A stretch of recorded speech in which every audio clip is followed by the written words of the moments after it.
Are you tired of feeling stuck, people pleasing, endless frustration, having unfulfilling relationships? I think it's important that we discuss the differences between being a nice guy and becoming an integrated man and what it means for your happiness. You see, one of the first questions I typically get is, what's wrong with being a good person? Or what's wrong with being a nice guy? And the answer is there's nothing wrong with being a good person. But the way I define a nice guy is somebody who's an anxious, fear-driven person who doesn't feel like he's good enough just as he is.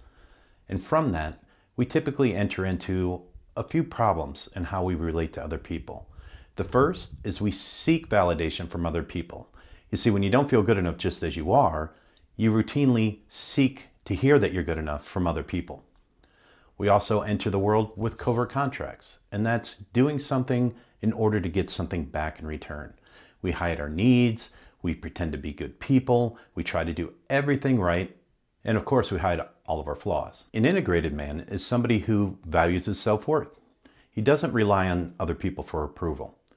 He asks for what he wants, and he's clear with his own needs and his own desires and what he wants to get out of life, and he feels confident that if he pursues those needs, he will end up meeting them.